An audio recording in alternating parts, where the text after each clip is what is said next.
टिश्यूच्या रोपासंदर्भात तुम्हाला थोडी माहिती देणार आहे. बऱ्याच शेतकऱ्यांचे फोन आले की आम्हाला बियाणं द्या, आम्हाला बियाणं द्या. बियाणं द्यायला काही अडचण नाही. फक्त काही लोकांनी टिश्यूची फर्स्ट स्टेजची किंवा सेकंड स्टेजची रोपं लावलेली आहेत, पण त्यांना म्हणावं तसं उत्पन्न मिळत नाही. दुसरी गोष्ट अशी आहे की टिश्यूची जो रोपं आणलेली आहेत त्याची ओरिजिनल पावती म्हणजे कोयमुत्रची ओरिजिनल पावती जो शेतकरी घेणार आहे बियाणं, ज्या शेतकऱ्याकडं, त्याला ओरिजिनल प्रूफ काहीतरी मागायला पाहिजे त्या शेतकऱ्यानं. बाबा तुझी टिश्यूची रोपं कशावरनं, मला त्याला काय पुरावा आहे का मी टिश्यूची म्हणतो म्हणून माझे टिश्यूची रोपं नेणार आणि तुम्हाला उत्पन्न कमी मिळणार, असं चालणार नाही. ह्याच्यामध्ये दोन प्रकार मी तुम्हाला सांगतो. टिश्यूचं फर्स्ट स्टेजचं रोप तुम्ही जर लावलं आणि मला उत्पन्न भरपूर मिळायला पाहिजे, ॲव्हरेज 2.5-3 पावणे 3 टनाने मिळायला पाहिजे, तसं होत नाही.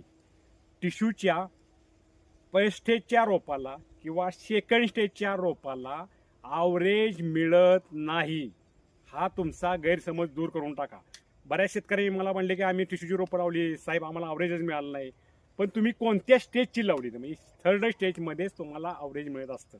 टिश्यूची रोपं लावतायसा, मी तुम्हाला मागे सांगितलं की पावती का गरजेचं आहे किंवा ते टिश्यूचंच आहे का, ते कोयमुत्रचंच आहे का, ह्या रोपाची खात्री करण्यासाठी तुम्हाला पावती आवश्यक आहे का, तर आवश्यक आहे. त्याला पुरावा मागा त्या शेतकऱ्याला, काही अडचण नाही, त्यानं दिलंच पाहिजे. आता टिश्यूचं मी सांगितलं तुला फर्स्ट आणि सेकंड स्टेजला ॲव्हरेज मिळत नाही. आता ह्या माझा फर्स्ट स्टेजचा ऊस आहे बघा, फर्स्ट स्टेजचा ऊस आहे, 63 दिवस पूर्ण झालेले आहेत.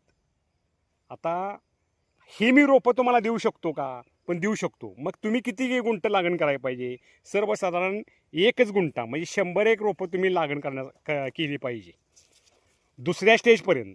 आता हे माझ्याकडून तुम्ही सेकंड स्टेजला रोपं नेणार, पण दुसऱ्या स्टेजला तुम्हाला ॲव्हरेज मिळणार नाही, म्हणून तुम्ही एकरभर ऊस लागण करू नका, तुम्हाला ऑन अँड ॲव्हरेज मिळणार नाही तर नाही. पण तिसऱ्या स्टेजला मात्र तुम्हाला ऊसाची जाडी, कांड्याची लांबी, ऑन अँड ॲव्हरेज हे मिळत असतं तिसऱ्या स्टेजला. म्हणून तुम्ही तिसऱ्या स्टेजची रोपं घेणं आवश्यक आहे लागण करण्यासाठी. म्हणजे तुला उत्पन्नात वाढ पाहिजे का, तर ते तिसऱ्या स्टेजचं रोप लावलं गेलं पाहिजे तुमच्याकडून. हां, तुम्ही बियाण्यासाठी न्या, फक्त ते थोडंच बियाणं न्या, जेणेकरून आपल्याला 100 मोळ्या किंवा 100 डोळच तुम्ही न्या आणि ती लावण करा. कारण आणि टिश्यूची थर्ड स्टेजची रोपं ही महाग का मिळतात ह्याचं पण कारण तुम्हाला मी मस्त सांगणार आहे. तो शेतकरी एवढ्या लांबून रोपं आणतो. दुसरी गोष्ट अशी आहे की तो 2 वर्षे तो बियाणं जपत असतो, म्हणून तुम्हाला ती रोपं किंवा तो ऊस हा टिश्यूचा थर्ड स्टेजचा हा महाग बसत असतो. म्हणून तुम्ही असं म्हणायची गरज नाही की बाकीचं बियाणं मला ऊसाची रोपं 2 रुपयात मिळते, मग हे 2 रुपयात काय मिळत नाही.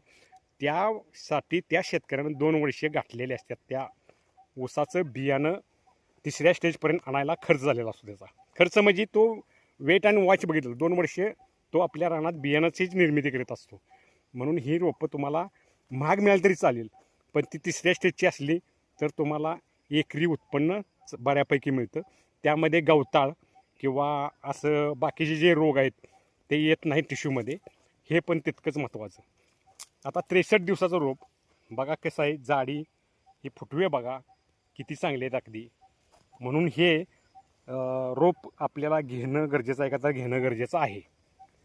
आता दुसरी गोष्ट मला सांगायचं म्हणजे असं आहे की तुम्हाला रोप लावताय, तुम्ही ऊसाची शेती करतायसा करा, पण ती व्यवस्थित करा, डोळसपणे करा, ज्ञान घेऊन करा, माती परीक्षण करा. माती परीक्षणाचे खूप फायदे तुम्हाला होणार आहेत, खूप म्हणजे खूप फायदे होणार आहेत. माती परीक्षण का करणं गरजेचं आहे, तर मातीमधला तुम्हाला तुमच्या मातीचा अभ्यास होतोच. दुसरी गोष्ट NPKचं प्रमाण कळतं, सामू कळतो, कोणतं खत कुठल्या केव्हा वेळेला टाकलं गेलं पाहिजे, नाहीतर मग अनावश्यक खतं आपल्या जमिनीत पडून राहतात, टाकून जातात, खर्च वाढतो आणि तुम्हाला उत्पन्न म्हणावं असं मिळत नाही. म्हणून माती परीक्षण करणं हे अत्यंत महत्त्वाचं आहे. त्याच्यामध्ये 4-5 गोष्टी तुम्हाला क्लिअर होतात. कोणती लागवड टाकायची, कोणती नाही हे कळतं. लागवडीची बचत होते, पाण्याची बचत होते, तुम्हाला सेंद्रिय खताची पण बचत होते, किती प्रमाणात टाकलं पाहिजे, कोणतं खत टाकलं पाहिजे. आणि माती परीक्षण करायचं म्हणून करू नका तुम्ही. तो माती परीक्षणाचा अहवाल नीट वाचा, त्या अधिकाऱ्याकडं तो अहवाल समजून घ्या.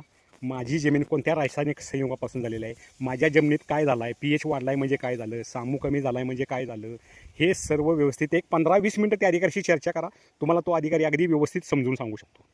म्हणजे माती परीक्षण घेतला, रिपोर्ट घेतला, मग अधिकाऱ्यांनी लिहिलं असतं पाठीमागं ही लागवड टाका, ती लागवड टाका, कोणत्या रासायनिक संयुगापासून आपली जमीन तयार झालेली आहे, कोणती घटक द्रव्य कमी आहेत, सूक्ष्मद्रव्य किती प्रमाणात आहेत, सामू म्हणजे काय, ते सगळं AC म्हणजे काय, pH म्हणजे काय, ह्या गोष्टी पण समजून घेणं आवश्यक आहे. म्हणजे तुम्हालाही ते ज्ञान वाढत जातं. मग कोणतं पिकाला कोणती लागवड कोणती प्रमाणात जास्त लागते, समजा वेगवेगळे प्रकार पिकांचे आहेत.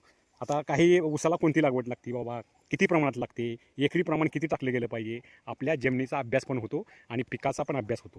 त्या प्रमाणात तुम्ही नियोजन हे केलं गेलं पाहिजे, तर आणि तरच आपल्याला शेती ही फायद्याची ठरू शकते. कुठनंही बियाणं आणायचं, कुठेही रोपं लावायची, कसलीही रोपं लावायची, कोणती लावायची, कोणत्या हंगामात कुठली लावायची, हे सुद्धा आपल्याला ज्ञान अवगत पाहिजे.